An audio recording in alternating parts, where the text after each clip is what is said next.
Perfecto. Podemos empezar, ¿no? Hoy nos toca, estoy dando clases en la facultad, en el edificio antiguo, en el patio, porque no hay ninguna aula que tenga una buena señal. Pero esperemos que se completen nuestros objetivos, ¿ya? Hoy vamos a hablar de la aterosclerosis, que como ya ustedes deben saber, es una variedad de arteriosclerosis. Las otras dos variedades son la arteriolosclerosis y la arteriosclerosis calcificante de la media. Y como consecuencia de la arteriosclerosis, obviamente tenemos que hablar de un tema importantísimo, que es la cardiopatía isquémica. Bien, aquí tienen ustedes justamente en relación a la aterosclerosis, que es el término general para tres tipos de vasculopatía arterial: la arteriosclerosis de Monkeberg, la arteriolosclerosis y la aterosclerosis. ¿Sí? La arteriosclerosis de Monkeberg es una esclerosis calcificada, hay una calcificación distrófica de la túnica media de las arterias y que generalmente compromete a las arterias de mediano calibre. ¿Ya? Muy bien. Estas calcificaciones van a dar una forma en anillo a las arterias y tienen, desde el punto de vista imagenológico, un aspecto de tallo de tubería. Puede coexistir, y eso es lo que normalmente ocurre, con otros tipos de arteriosclerosis, sobre todo con aterosclerosis. Luego tenemos la arteriolosclerosis, que es compromiso de la íntima, ¿ya? A diferencia de la de Monkeberg, que compromete la media, es un compromiso de la íntima, y que consiste en un engrosamiento que puede ser hialino, cuando es benigno el problema, o que puede ser proliferativo e incluso con necrosis fibrinoide cuando es más agresivo, ¿ya? Luego tenemos la aterosclerosis, que es la que nos compete a este tema relacionado con la cardiopatía isquémica, que consiste en una lesión básica que es la placa aterosclerótica, ¿ya? Puesto que compromete la íntima. Sí, claro, yo lo cierro, nada más. Ok, entonces compromete las arterias generalmente de gran calibre o mediano calibre y, claro, sus consecuencias clínico-patológicas son muy variadas y muy importantes desde el punto de vista patogénico de la enfermedad, ¿ya? Tenemos entre las más importantes la cardiopatía isquémica, el ictus apoplético, la enfermedad isquémica renal, intestinal y la vasculopatía oclusiva periférica. Y también la patogenia está incierta, pero hay varias hipótesis al respecto, ¿no? Y como sabemos, es multifactorial. Factores que se han clasificado, como ya vamos a ver, en factores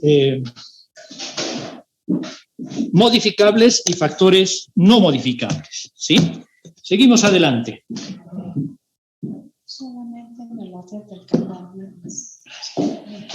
Muy bien, entonces, es la enfermedad arterial más frecuente e importante. No sé si la más frecuente, pero lo más importante sí que es. Es la enfermedad arterial más importante desde el punto de vista de la morbimortalidad que condiciona sus complicaciones, ¿sí? ¿Me siguen escuchando? Sí, doctor. Perfecto.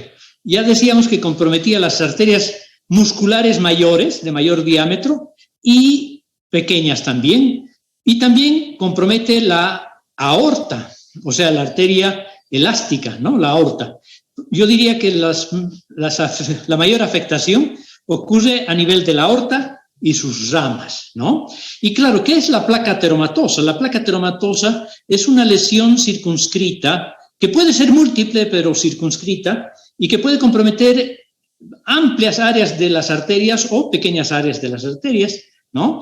Y se caracteriza por la presencia de un núcleo central de colesterol, la presencia de ésteres de colesterol, macrófagos cargados de lípidos, que son las células espumosas, calcio y restos necróticos, ¿sí?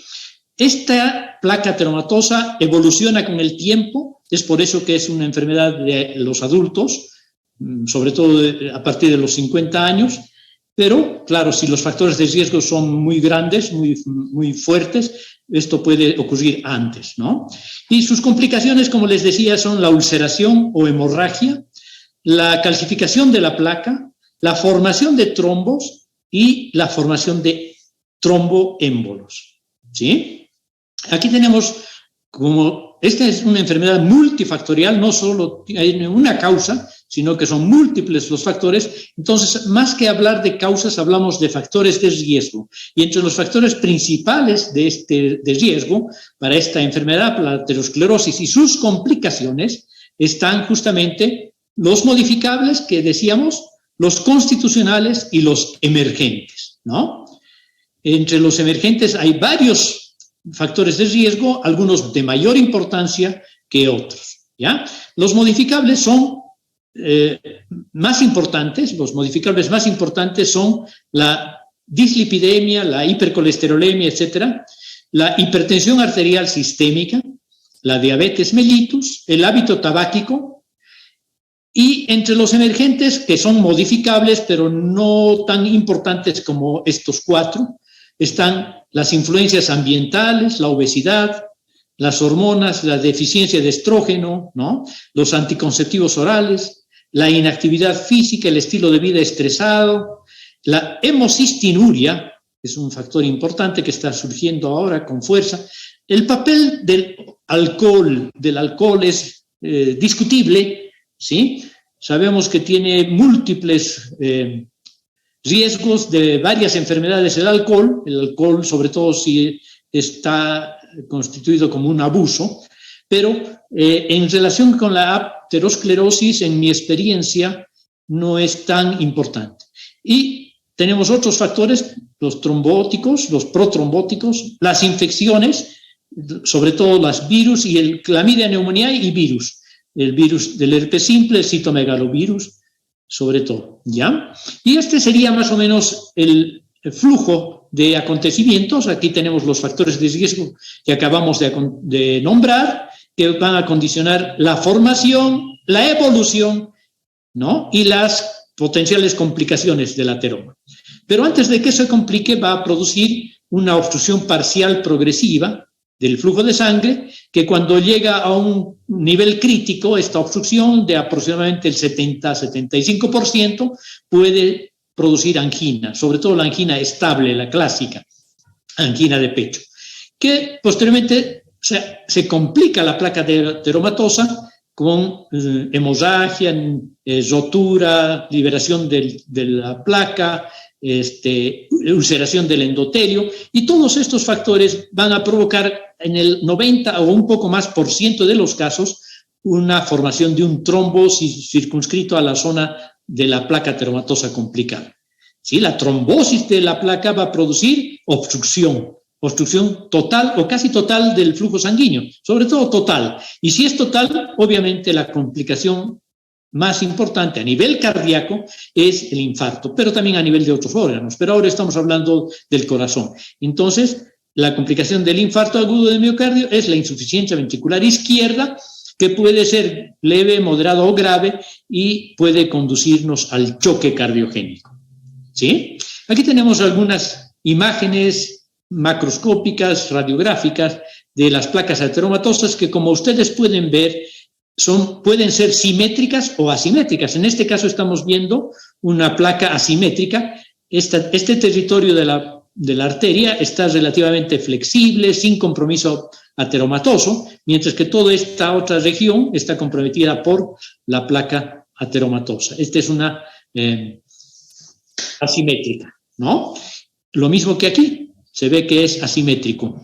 Estas placas asimétricas responden bastante mejor a la nitroglicerina, a los vasodilatadores. Aquí, en cambio, tenemos una placa simétrica. Y aquí tenemos una imagen macroscópica de una arteria con una tremenda placa ateromatosa, pero que es asimétrica y que está condicionando no mucha disminución de la luz vascular y deja un buen territorio de pared arterial flexible, ¿no? Que puede dilatarse relativamente. Y aquí tenemos una placa ateromatosa complicada con un trombo tremendo. casi oclusivo. Y este es el dibujo esquemático para que se comprenda mejor el compromiso, ya sea asimétrico o simétrico. No se olviden que la aterosclerosis, cuya lesión básica importante es la placa ateromatosa, compromete la íntima de los vasos, ¿ya? De ahí su importancia, ¿no? Puede ser entonces asimétrica o puede ser simétrica. Y estas placas simétricas responden mucho menos a los vasodilatadores y otros tratamientos. Bueno, y así podemos ver las complicaciones de la placa ateromatosa, sus características, la evolución en el tiempo, una trombosis oclusiva, aquí también un trombo. Bueno, y claro, las alteraciones como consecuencia de las complicaciones de la placa ateromatosa, el infarto agudo de miocardio, ¿sí? O una cardiopatia isquémica en sus diferentes variedades, ¿sí? Entonces, la patogenia no es del todo conocida, pero hay hipótesis que cada vez se acercan más a la verdad, ¿no? Estaban antiguamente la hipótesis trombogénica, la hipótesis de la proliferación clonal, la hipótesis de la insudación lipídica, que de hecho es un evento inicial importante, ¿no? Por la disfunción endotelial, y la hipótesis más aceptada, que en realidad resume todas estas otras, la hipótesis de la respuesta a la lesión, ¿sí? La Chlamydia pneumoniae participa también en esta patogenia. Bueno, entonces, ¿cuál es el pensamiento actual? Decíamos que es la respuesta a la lesión, ¿sí? Entonces, hay un acontecimiento inicial y una progresión sucesiva de acontecimientos a lo largo del tiempo.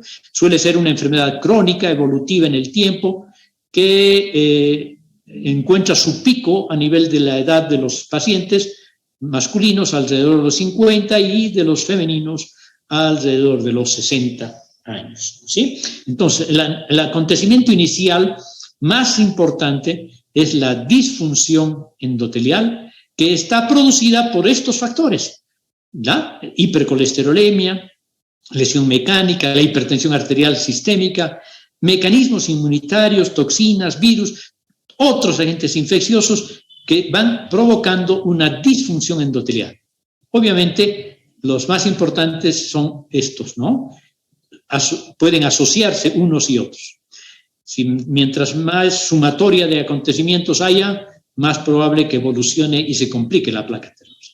Luego de la disfunción endotelial, van a conducir una serie de acontecimientos biomoleculares y morfológicos también, ¿ya? La entrada de esta disfunción endotelial favorece el ingreso de monocitos y lípidos al tejido íntimo, a la íntima de los vasos, al subendotelio, ¿sí? Y a veces con adhesión y agregación plaquetaria. De hecho, esto es lo que se favorece paulatinamente con la disfunción endotelial. Se activan una serie de factores, ¿sí? Proinflamatorios, por eso es que hablamos de la respuesta a la lesión, ¿no? Se activan una serie de factores proinflamatorios, entre los cuales están factores que producen mitosis, proliferación celular, ¿no? Factor de crecimiento derivado de las plaquetas, factor de crecimiento fibroblástico, etcétera, etcétera, factor de crecimiento transformador beta. Todos estos son liberados por las plaquetas y tal vez también por los monocitos, ¿sí? Que se van a convertir, como ustedes ya saben, en macrófagos. Todos estos factores proliferativos y mitogénicos van a condicionar, como es de lógica, la proliferación, por una parte, y la migración de elementos de la íntima y de la media. Hay migración del músculo liso de la media hacia la íntima, ¿no? Y producción de proteínas de la matriz del tejido conjuntivo. O sea, las células musculares, cuando llegan a la íntima, al subendotelial, entonces empiezan a proliferar, y no solo a proliferar, sino a comportarse como si fueran fibroblastos, y empiezan a producir colágena y otros componentes de la matriz extracelular, como elastina, glucosaminoglucanos, proteoglucanos. Y hablando de la colágena, es importante destacar que no necesariamente es la colágena que normalmente debe existir en este territorio, en la subíntima, ¿no? en la íntima, en la subendotelio, sino que se produce también un colágeno no solo de tipo 3, 7 4, etcétera, sino una colágena de tipo 1 que tiene mayor índice de polimerización y que puede sufrir trastornos degenerativos, incluso calcificarse, y al calcificarse se hace más duro, pero más frágil, igual que el vidrio, y al romperse pues puede producir hemorragia, etcétera, etcétera, lesión endotelial, ¿no? Los monocitos y las células musculares, al mismo tiempo, ya en una fase intermedia de la enfermedad, engloban lípidos y contribuyen al depósito de lípidos. Entonces van formando las células espumosas, ¿no? Y también esa papilla lipídica de colesterol y triglicéridos. Bueno, y posteriormente viene ya a nivel de la íntima, que hay la conversión de monocitos y células musculares lisas en células espumosas, ¿no? Y estas células lisas, esta transformación está mediada por receptores específicos, el receptor de lipoproteínas de muy baja densidad, migratorio beta, y el receptor carroñero que reconoce las LDL modificadas. Y entonces se va produciendo, como les decía, estas células espumosas y esta papilla que son la base de la placa ateromatosa. Bueno, y entonces entramos a un nuevo algoritmo un poco más importante, más complejo ya, ¿no? Tenemos los factores de riesgo, la disfunción endotelial, la lesión del endotelio, ¿no? Además, paulatinamente, que va a producir factores de adhesión plaquetaria, liberación de estos factores de crecimiento de los que hemos hablado, proliferación de las células mioíntimas. Por otra parte, hay migración hacia la íntima de los monocitos para convertirse en macrófagos, con formación de células espumosas, que no solo son los macrófagos, ya les he dicho, ¿no? Las células musculares y las células mioíntimas también fagocitan ésteres de colesterol y grasas y forman estas células espumosas. Estas células espumosas, a su vez, se activan por estos otros factores proinflamatorios, que son múltiples, como van a ver en una diapositiva posterior, que son las múltiples citocinas, que favorecen también, a su vez, la proliferación de las células mioíntimas, ¿sí? Por otra parte, hay inhibición de algunos factores antitrombóticos naturales y disfunción de proteínas y migración hacia la íntima de algunas células de unas proteínas plasmáticas.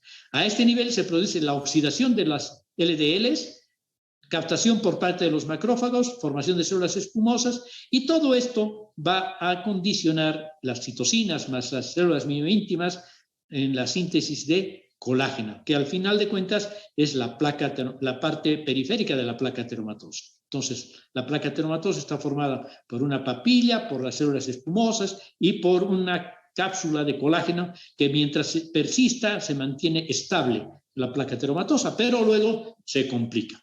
Aquí hay un resumen relativamente bonito y fácil, ¿no? Está una pared arterial normal, ¿sí? Los factores de riesgo que van a ir sumando posibilidades de transformación, de formación de la placa ateromatosa, ¿no? Por disfunción endotelial aumenta la permeabilidad del endotelio, se adhieren leucocitos, monocitos, hay migración de plaquetas y monocitos y se empiezan a filtrar también lipoproteínas y ésteres de colesterol. Se activan los macrófagos, como hemos visto, y migran las células de la media hacia la íntima para formar más células musculares, que algunas de las cuales se transforman en células espumosas también. Luego hay una placa ya bastante completa, formada por macrófagos espumosos, células musculares y lisas, fagocitando lípidos también, o células espumosas, y migración ya de linfocitos. Los linfocitos, ustedes saben, protagonizan una respuesta inmune, que en este caso es inflamatoria, ¿sí? Por el momento hay entonces una placa estable cuando hay una capa en torno a la papilla, a las células espumosas y a los linfocitos. Hay fibroblastos, hay una capa de músculo que está relativamente conservando la estabilidad de la placa, pero después ya empiezan las complicaciones, ¿no? Aquí tenemos, entonces, la formación de la placa tiene una fase de iniciación y formación que es absolutamente subclínica, una fase de adaptación con remodelación del ateroma y la pared, que es potencialmente reversible, pero que se puede desestabilizar y complicar con la rotura, hemorragia y trombosis, como hemos visto, que ya empieza a haber problemas clínicos, ¿no? Aumenta el tamaño de la placa, puede producir isquemia relativa o total, ¿no? Y la placa complicada va a ocluir permanentemente totalmente la luz para producir, bueno, la trombosis produce la oclusión y ya viene la complicación, que es el infarto, ¿no? Ven, esta que tienen en su libro de Robbins, la cantidad de mediadores químicos, linfocinas y factores de proliferación y de crecimiento que participan en esta respuesta inflamatoria múltiple y compleja para la formación y la complicación de las placas ateromatosas. Vean, participan la célula endotelial, el linfocito T, la célula muscular lisa, las plaquetas, los macrófagos, que son monocitos activados, ¿no ve?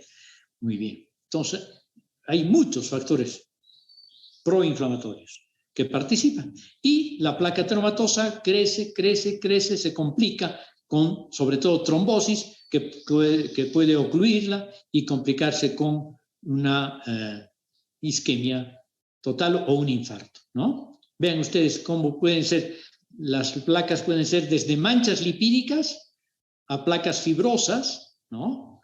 Y calcificadas e incluso ulceradas, tremendamente ulceradas y hemorrágicas, ¿no? Y puede producir, claro, allí donde se produce la trombosis o el desprendimiento oclusivo de la placa, infarto.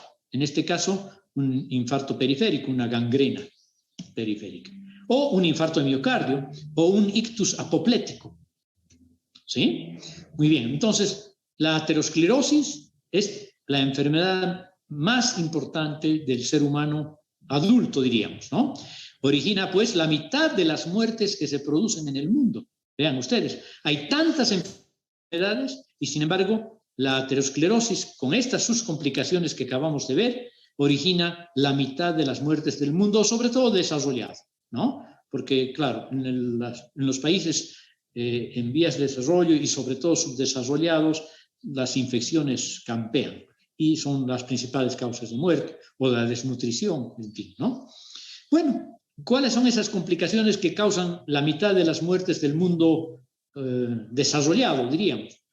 El infarto de miocardio, los aneurismas, los accidentes vasculares cerebrales, isquémicos y hemorrágicos, la gangrena periférica, el infarto mesentérico y todos los infartos habidos y por haber que son debidos a trombosis o a complicaciones de las placas ateromatosas. Bueno, pues ahora vamos a ver, hemos dicho que estamos en un tema relacionado con la cardiopatía isquémica. Vamos a ver la cardiopatía isquémica. ¿Me siguen escuchando? Sí, doctor. Sí, doctor. Muchas gracias. Entonces tenemos la cardiopatía isquémica, ya hemos dicho, es muy frecuente, es la cardiopatía más frecuente de todas en Estados Unidos y en Europa, ¿no? Es más frecuente que la cardiopatía congénita, que la cardiopatía valvular, que la miocardiopatía, que la cardiopatía hipertensiva, etcétera, ¿no? Es más frecuente. Y van a ver ustedes que muchas de ellas se relacionan. Por ejemplo, la cardiopatía hipertensiva puede a su vez también tener rasgos de cardiopatía isquémica, porque la hipertensión es un factor de riesgo importante para el desarrollo de esta variedad de aterosclerosis relacionada con la cardiopatía isquémica. Bien, entonces sigue siendo la principal causa de muerte atribuible a cardiopatías. El 80% de las muertes por un problema cardíaco se deben a una cardiopatía isquémica. ¿Y cuáles son las consecuencias principales o qué tipos de cardiopatía isquémica conocemos? Tenemos la angina de pecho, el infarto de miocardio agudo, la insuficiencia cardíaca congestiva, ¿no? Y la muerte súbita. ¿Sí? Hay varios tipos de angina de pecho que, claro, obviamente vamos a ver, ¿no? Y en eso estamos, justamente. La angina de pecho se clasifica en 3 variedades, la estable, la variable o de Prince-Metal y la inestable, ¿sí?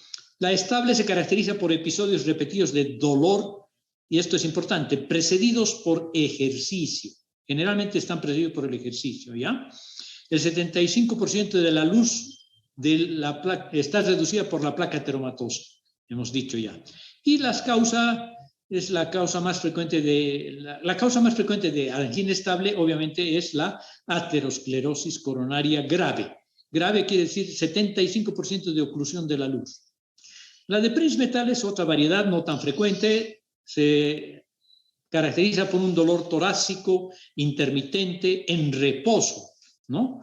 Mientras que la estable está precedida por el ejercicio típicamente, esta ocurre en reposo y por lo general se considera que la causa es un vasoespasmo coronario, ¿ya?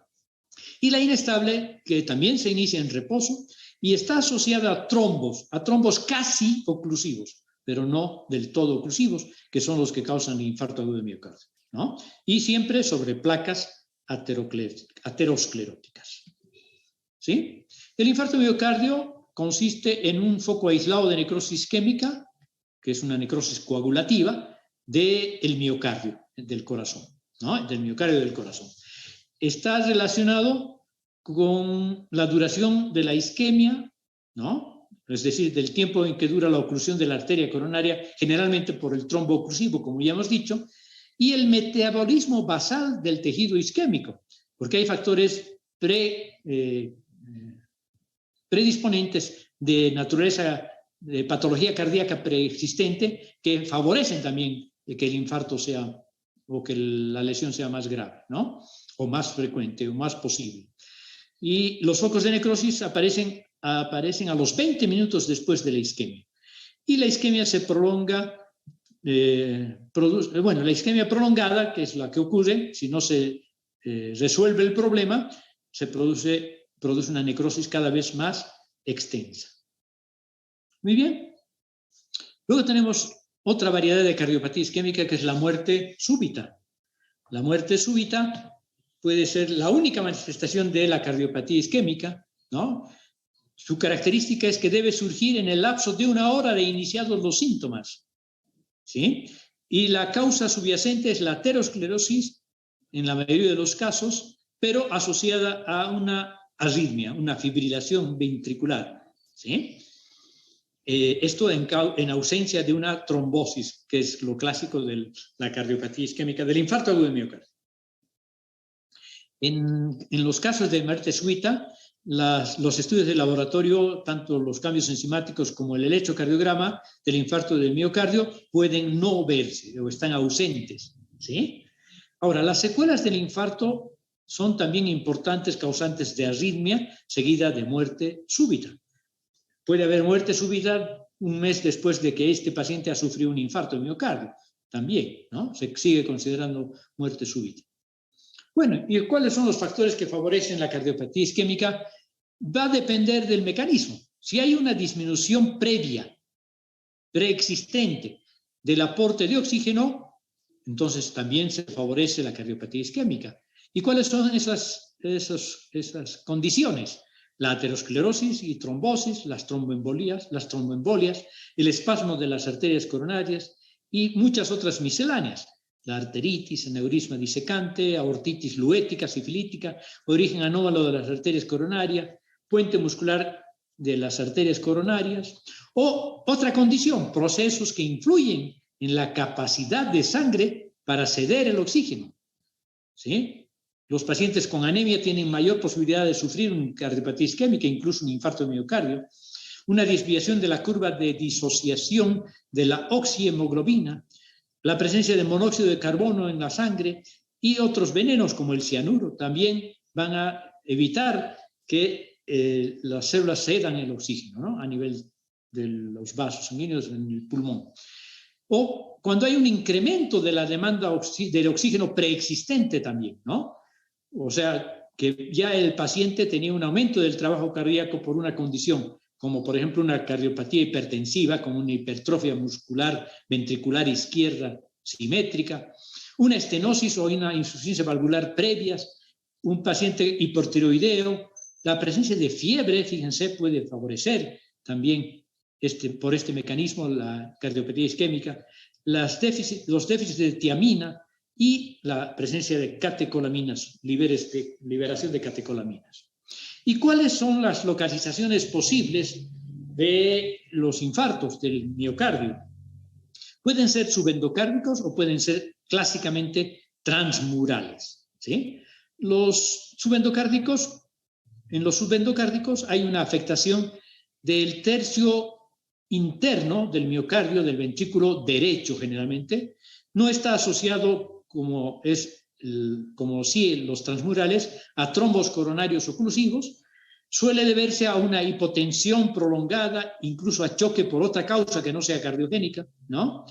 Entonces, en estos casos no hay como complicaciones clásicas de la cardiopatía isquémica o del infarto agudo del miocardio, epicarditis, y tampoco no se complica con aneurismas ventriculares, ¿ya?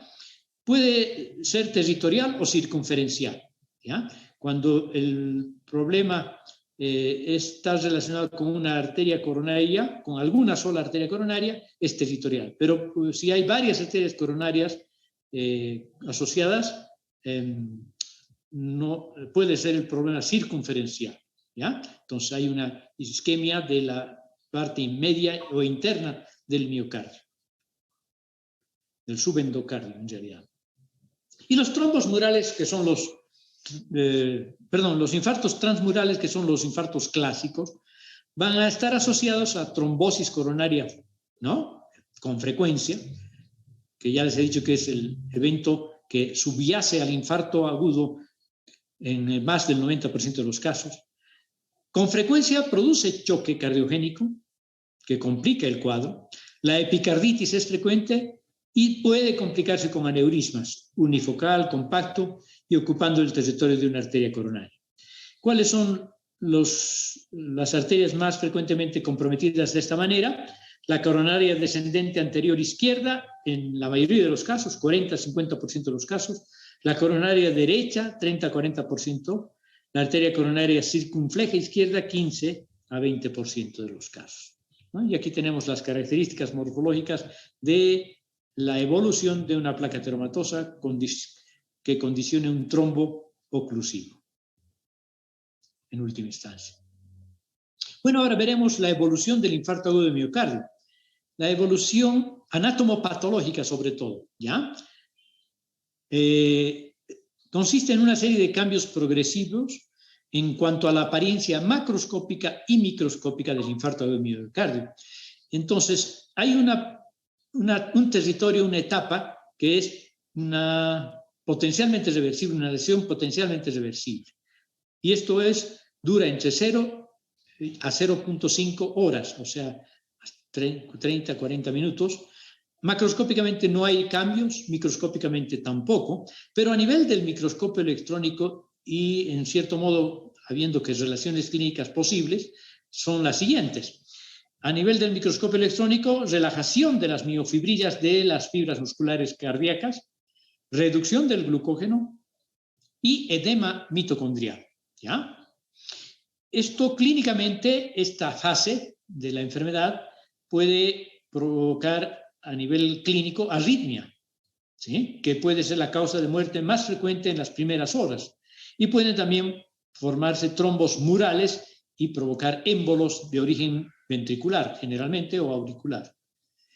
Y la lesión irreversible va a ir evolucionando en el tiempo más o menos de esta manera, ¿sí? Desde de media hora a 4 horas, macroscópicamente todavía no se ven cambios, pero microscópicamente pueden al principio no haber cambios morfológicos, pero paulatinamente se van desarrollando estos, y que consisten en ondulación variable de las fibras en el borde de congestión vascular en el perímetro de la lesión después de las primeras horas y pérdida de las enzimas oxidativas, ¿sí? En las correlaciones clínicas y en el microscopio electrónico, rotura del sarcolema, densidades amorfas mitocondriales. Esto es a nivel de la microscopia electrónica, no de la correlación clínica, ¿ya? Así sucesivamente, de 4 a 12 horas ya se ve macroscópicamente un moteado oscuro, ¿sí? Y a nivel microscópico, una necrosis por coagulación temprana, edema, hemorragia. de 12 a 24 horas, ahí ya empieza el proceso inflamatorio, empiezan a migrar los leucocitos polimorfonucleares y entonces el moteado es más prominente y a nivel de la microscopia vamos a observar una necrosis de coagulación en curso y esto se caracteriza por pignosis de los núcleos, de los miocitos cardíacos, hipereosinofilia del citoplasma, necrosis en banda de contracción marginal, infiltrado de neutrófilo, hemos dicho, ¿no? Temprano. De 1 a 3 días ya el infiltrado de neutrófilos es evidente, hay necrosis por coagulación con pérdida de núcleos y estriaciones y el infiltrado neutrofílico. Y desde el punto de vista macroscópico ya se puede ver un moteado con centro de color amarillento tostado que denota la zona de necrosis pura, ¿no? Y a nivel clínico podemos ver ya un frote pericárdico cuando se asocia el infarto a una pericarditis fibrinosa, ¿sí? De 3 a 7 días el borde del infarto está hiperémico y la zona central reblandecida, ¿no? Y aquí empieza a haber desintegración de las miofibrillas muertas, destrucción de los neutrófilos transformándose en piocitos, empieza la fagocitosis temprana de estas células muertas, tanto de los miocitos muertos como de los neutrófilos muertos por parte de los macrófagos. Entonces, el infiltrado inflamatorio se va transformando de neutrofílico agudo en un infiltrado por macrófagos. Esta es la etapa en que hay mayor riesgo de rotura miocárdica con taponamiento cardíaco como complicación y eventual muerte del paciente, ¿no? Luego tenemos 7 a 10 días, el área central blanda, con un borde deprimido de color rojo grisáceo. Aquí hay abundantes macrófagos fagocitando todas las células muertas y empieza el tejido a formarse el tejido de granulación o la reparación tisular, ¿no? Un tejido de granulación inicialmente vascular, luego fibrovascular y después ya veremos el tejido fibroso, la cicatriz fibrosa. ¿Sí? Aquí se puede producir un síndrome de Dressler inmunológico asociado con una pericarditis autoinmunitaria. Posteriormente, a los 14 a 10 días, sigue evolucionando el infarto con unos bordes deprimidos de color rojo grisáceo. El tejido de granulación está bien establecido, ¿sí? Donde hay mucha formación, neoformación vascular y depósito progresivo de colágeno para empezar a hacer la fibrosis, ¿no? De 2 a 8 semanas, la cicatriz ya no es rojo grisáceo, sino gris blanquecino, progresivamente hasta desde los bordes hacia el centro del infarto, y esto denota que hay un aumento de los depósitos de colágeno, ¿no? Entonces aquí hay una cicatriz colagenosa que va aumentando y una celularidad inflamatoria y necrótica disminuyendo. Luego, a los 2 meses ya se ve solo la cicatriz colágena y puede producirse ya el aneurisma ventricular como una complicación inmediata a nivel del área de la cicatrización, del área del infarto cicatrizado, en realidad. ¿Sí? Muy bien, entonces aquí tenemos unas alteraciones, una tumefacción mitocondrial, ¿no? Una relajación de miofibrillas. Esto es lo visto con el microscopio electrónico. Aquí lo más evidente es la tumefacción mitocondrial. Miren qué edematosas están, ¿no? Y la relajación de las miofibrillas también. Aquí hay alteraciones del sarcolema ya. Miren, se está fragmentando. Densidades amorfas mitocondriales, que no se ven mucho aquí. Y ya después los cambios microscópicos que hemos descrito, vean ustedes, ¿no? Paulatinamente hay unas fibras más onduladas. Aquí se tiñe con cloruro de trifenil tetrazoilo, que se ve mejor esta zona de acidofilia. Empieza después la inflamación, ¿no? Infiltrado de neutrófilos. Vean ustedes las bandas tan prominentes. Empiezan a haber áreas de necrosis, los núcleos picnóticos. Los macrófagos van reemplazando a los macrófagos, van fagocitando el tejido muerto. Aquí empieza el tejido de granulación vascular, vasos de neoformación y proliferación de fibroblastos y depósito de colágeno, ¿no? Y así sucesivamente todas las etapas, aquí ya no en esquema, sino visto desde el punto de vista del microscopio óptico, con alguna atención especial para ver el tejido fibroso. Muy bien. ¿Cuáles son las manifestaciones clínicas del infarto agudo de miocardio? Típicamente son dolor torácico, náuseas, sudoración, disnea, cambios electrocardiográficos típicos, elevación de las enzimas específicas, ¿no? Sobre todo CPK-MB y troponinas. Actualmente troponinas son las que se miden porque aparecen más temprano y desaparecen más tarde. ¿Cuáles son las manifestaciones clínicas? La muerte súbita, hasta en el 25% de los casos. Riesgo de muerte en el primer mes, 7 a 10% de los casos. Complicaciones tardías, casi el 100% de los infartados tienen complicaciones. Por eso es que tienen que cambiar su estilo de vida, tener bypasses, etcétera, ¿no? Y el tratamiento precoz, obviamente, médico ha mejorado muchísimo el pronóstico e incluso la aparición de estas complicaciones tardías. Otras complicaciones importantes son las arritmias, que como le hemos dicho ya, son las principales causas de muerte súbita o de muerte no súbita, ¿no? La insuficiencia ventricular izquierda, la hipertensión pulmonar y secundariamente a la hipertensión pulmonar la insuficiencia derecha, que va a condicionar la insuficiencia cardíaca congestiva. Otra complicación es el choque cardiogénico, ¿sí? Cuando la zona de infarto es amplia, más del 40% del ventrículo infartado, entonces es casi seguro que haya un choque cardiogénico como complicación, ¿no? Con hipoperfusión tisular periférica. La rotura ventricular es también una complicación con pericarditis o el cortocircuito de izquierda a derecha cuando la rotura es a nivel del tabique interventricular, ¿no? La pericarditis o la muerte súbita también por hemorragia masiva, ¿no? El taponamiento cardíaco y eventualmente incluso si la rotura es feroz, la hemorragia con muerte rápida.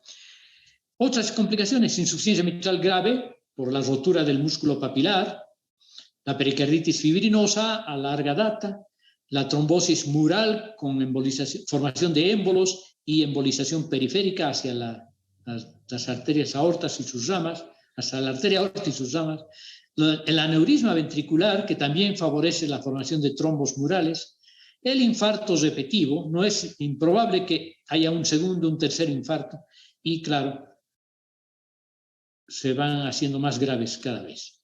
Bueno, y aquí tenemos una imagen típica de una complicación tardía que hemos descrito. Ustedes ya estarán viendo una aneurisma ventricular. Vean esta dilatación sacular amplia del ventrículo izquierdo, ¿no? Que está comprometiendo la punta de este ventrículo y que tiene un engrosamiento fibroso del endocardio. Bueno, simplemente para terminar el tema de hoy, vamos a hablar de que los infartos ya no relacionados con la cardiopatía necesariamente, los infartos son áreas de necrosis isquémica causadas por oclusión del riego arterial o del drenaje venoso, ¿no? Esto del drenaje venoso, por ejemplo, ya no tiene que ver con el corazón. O a un tejido concreto, ¿no? Puede ser intestino, riñón, vaso, hígado. Bueno, el hígado y los pulmones son más raros que se infarten, pero si los vasos ocluidos son grandes, pueden incluso hacer estos tejidos que tienen doble irrigación, estos órganos que tienen doble irrigación. Bueno, entonces es el área de necrosis, ¿no? Isquémica, que puede ser blanca o roja. Blancos, isquémicos propiamente dichos, y rojos, primero congestivos y después isquémicos, ¿no? Como ocurre, por ejemplo, en las tromboembolias pulmonares, puesto que el pulmón tiene doble irrigación, arterias bronquiales además de la arteria pulmonar, entonces, mientras ya no hay sangre que llegue por la arteria pulmonar, si es masivo sobre todo, entonces sigue llegando por las arterias bronquiales, ¿no? Bueno, decía si es masivo, aunque si es masivo generalmente es muerte también súbita, ¿no? Pero si es submasivo, si son varios trombos en arterias relativamente importantes, pueden ser infartos rojos. O cuando hay una torsión de pedículo, como ocurre muy frecuentemente con un quiste paratubárico o un quiste ovárico, que por el peso del líquido que contiene, o de los tejidos sólidos que contiene, pero más frecuentemente por los tejidos líquidos que contiene, se bascula y en un momento de estos se puede torcer su pedículo y producir primero la oclusión de la vena, de la vena sí, y recién después de la arteria. Cuando ya el tejido está congestivo, francamente tumefacto y congestivo, recién se produce la isquemia. Entonces se produce la necrosis en un tejido previamente relleno de sangre, ¿no? Súper congestionado. En cambio, los blancos son típicamente arteriales y no por el mecanismo isquémico, ¿no? Una trombosis arterial produce un infarto blanco en un órgano que no tiene, obviamente, doble circulación. Ahora, otro aspecto de los infartos pueden ser sépticos o asépticos. Asépticos, como un trombo que no está contaminado. Y séptico, cuando hay un trombo, por ejemplo, que nace en una endocarditis bacteriana, ¿no? Que tiene bacterias contaminando ese trombito que se produce en esa endocarditis. Entonces, los infartos que llegan al cerebro pueden producir un absceso cerebral. ¿Por qué? Porque derivan de un infarto séptico, de un tromboséptico, perdón, y produce un infarto séptico, ¿no? Un absceso cerebral, por ejemplo. Bueno, con eso terminamos la clase de hoy. Espero para el próximo miércoles darles 2 temas en compensación con la clase que no pudimos tener el anterior miércoles por fallas técnicas, ¿no? ¿Me han escuchado? Sí, doctor. Sí, doctor. Sí, doctor. Me despido de ustedes entonces agradeciendo su presencia. Adiós, adiós. Hasta luego, doctor. Hasta luego, doctor.